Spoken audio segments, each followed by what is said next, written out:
Hello, guys.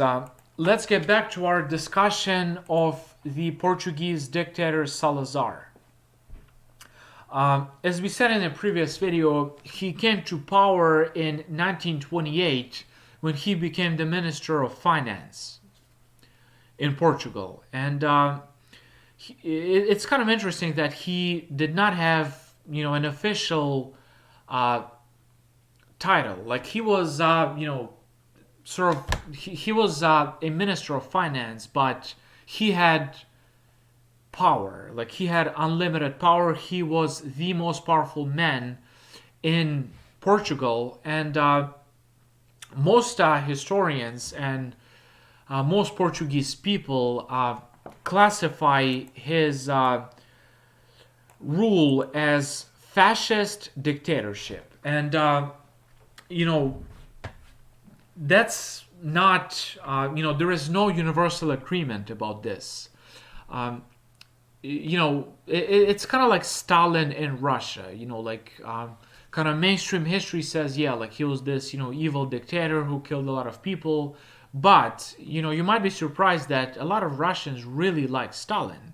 They really love him because, well, number one, he won World War II. So Russians, to some extent, owe their life to him, because if it was not for Stalin, World War II would be lost, and Germans would wipe out Russians like out of existence. Um, you know, so in a similar way, a lot of Portuguese people actually worship Salazar. They really admire him. They think he was a great leader. He was a strong leader. Well, yes, like a lot of people starved, and really, a lot of people, like most people during his reign between 1928 to 1968, barely made a living. It was really, really hard life for most Portuguese people. Um, but they say he was a strong leader, and he really, he really had this willpower, and he had this vision to take Portugal in the right direction.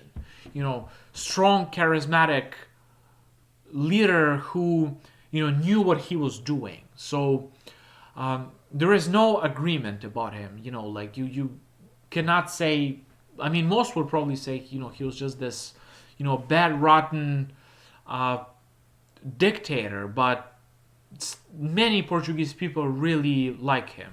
Really like him. So, and who is right, I do not know. But during his reign between 1928 and 1968, Portugal pretty much lost its colonial empire. Um, he did not live to see the total death, because, you know, Portugal still had Goa and Angola until the 70s, and Salazar died in 1970. But um, essentially, he's this really mysterious ruler, leader of Portugal, and I'd like to know what you guys think about him.